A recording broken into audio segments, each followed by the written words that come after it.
welcome to the house of the Ticats. Not only that, it's the home for some of the greatest contributions ever made in the history of Canadian football. It is the Hall of Fame game tonight between the Elks and the Tiger Cats. Hall of Fame game up to the Hamilton 34 for Mitchell. Faking to Bell, throwing it off to Brendan O'Leary Orange. And a good carry after the catch up near another Ticats first down. We're early on now as the Ticats move up to the 45 now. The handoff back to Bell. Cuts it back off. He has something going. And this is the kind of thing we saw last week against the Bombers and the week before. But keep in mind the wind. It's going against Leggio here. Z drives it. And it's good. That's a 45-yarder that probably felt a lot more. First down. You play fake. Buy some time, but not for long. The ball comes out. Julian Hauser forced it out. Now the Elks have it back. Hauser was bearing down in Fajardo. It's Keon Julian Grant who ends up alertly getting that recovery, but Hauser's been a nightmare for quarterbacks this season.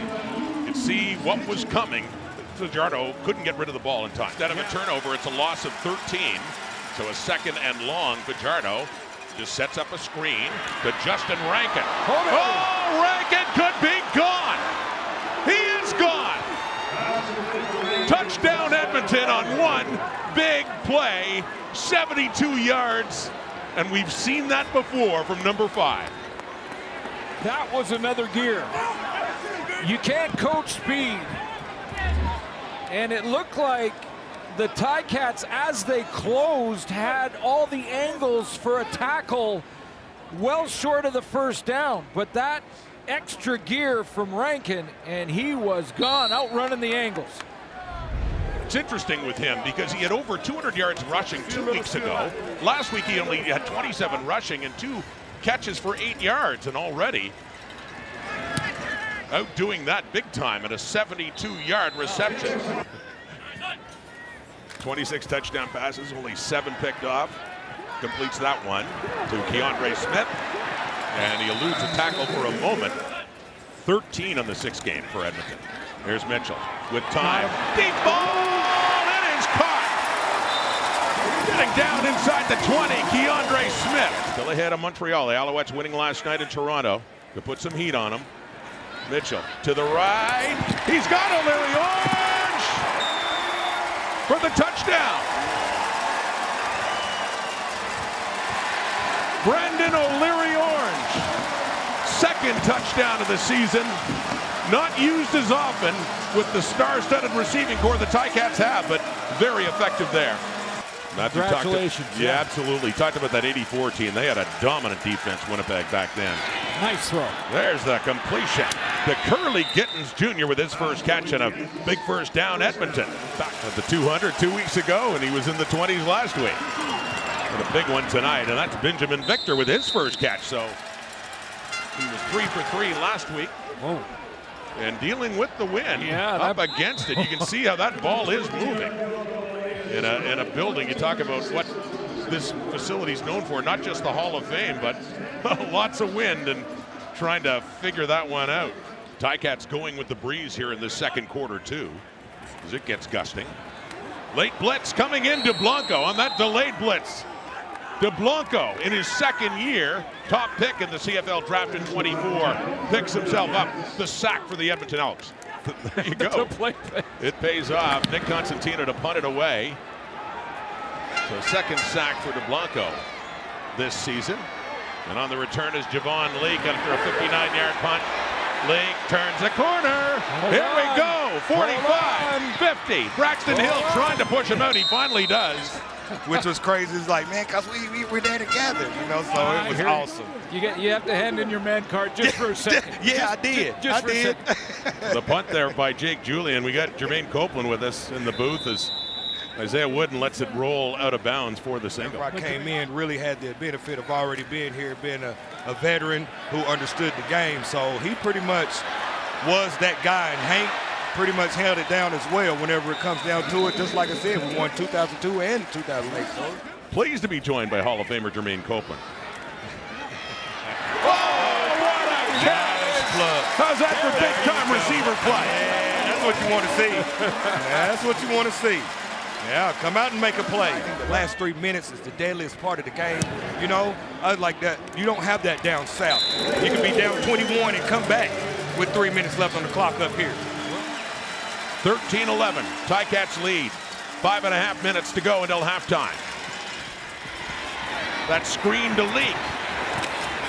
Still going. Sideline out of bounds and another Edmonton first down. Hill had a much better crack at it. Blanchard mindful of the wind. You see it move again left to right, but this time from just a short distance, about 21 yards away. Blanchard is good. Halftime panel coming up. That wind is hard on kickers and panelists. That's Greg Bell. Got the catch. DeBlanco runs him out.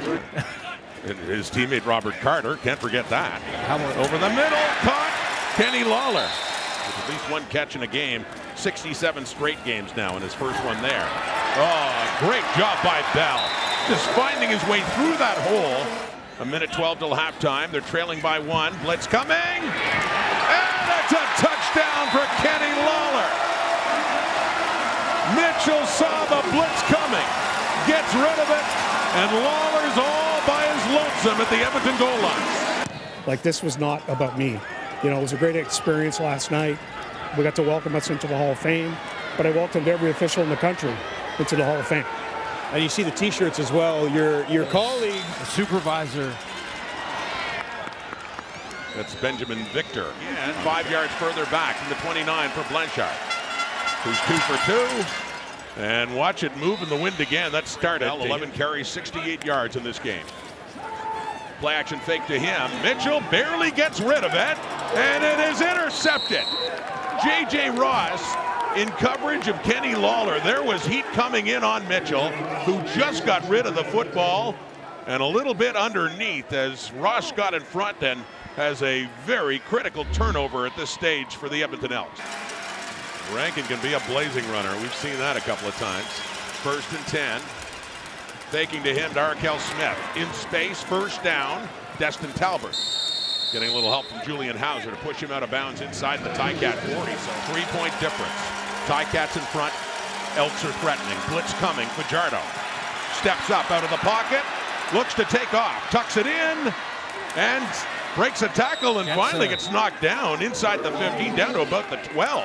Can't see his grade go below 75%. Into the end zone. Touchdown. Very reminiscent of a Grey Cup winning touchdown to Tyson Philpott. Curly Gittins, about the same point on the field from Cody Fajardo, and that one has put Edmonton into the lead again. Swinging it out. That's Tim White. And he backtracks, picks up some blockers, picks up another from Shamar Bridges. Tim White making something out of this as he gets it up to the Hamilton 45. A long losing streak. Mitchell over the middle and open. DeAndre Smith finds a spot. 3rd and 7, field goal Leggio. And he stays perfect. Miss him, definitely miss him this weekend. He's been a big part of this weekend too in the past. Dwayne Ford. Well, after the 2 and out, the punt by Julian and the return after a 54-yard punt. It did. I bobbled it, caught it, turned around, started returning it, and I was caught. Awesome defense. 2nd down and 4. Mitchell throwing. Saw Tim White making a big play before. He has another one there and a first down. So once things got going a little bit, the quarterback, I think his last name was Mucky at the time. You see the way the flags are going, start to their right. And Leggio, well, no problem at all. No movement on that. And another field goal. That pendulum has swung, but that's caught by Gittins, who had a touchdown earlier this half. Frustrating for the guys assigned to cover the receivers, no question.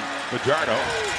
Oh, Keon Julian Grant with a nice catch, reaching out as he was going down right at the Hamilton 40, and a first down for the Elks. I was going to say he had 5 catches, 61 yards, and a touchdown against Toronto last week. Gurley Gittins. The touchdown tonight and inside the 25 now. Here's 2nd and goal. Elks looking for another lead change. Mentioned they've already been 8. Fajardo. 4-man rush. He steps up. Open receiver, touchdown Edmonton. Or no, Hilaire, wide open, had it in. Incomplete pass. It's an incomplete pass. Fajardo had Hilaire open in the end zone and right to him, but could not hang on. Significant hits from the secondary of the Ticats. One led to a penalty. The other canceled a touchdown, and they settled for 3 instead. And it still is the 9th lead change of the game. 1.5 minutes to go. 2nd down and 10. Underneath, and that goes to Bell. Dublanco's on him again, and they are going against the wind. You think about that. Come down to a field goal try. Mitchell. O'Leary Orange. He had the drop before as they were looking for the first down. He has that catch. We saw what happened with Mitchell's throw just on the previous play. Throwing again. Underneath. Intended for O'Leary Orange, but in behind him and low. 2nd down. 34 seconds on the clock now. Edmonton trying to hang on and improve to 6-8. Yep. We got rough in the passer. Edmonton, number 90. We'll go up 15 yards. It's going to be automatic first down. Wow. Well, Cody Fajardo and the Elks have seen this frustration recently on this eastern swing in Toronto, as mentioned. Liram Hiralau did it to him in the final play. This is going to be back-to-back walk-off losses. Last play, Leggio attempting his longest field goal of the season against the wind from 41. Out, down, kicked, and good. On the 10th and final lead change, the lead belongs to the Hamilton Tiger Cats, who win in a walk-off and break the hearts of the Elks yet again.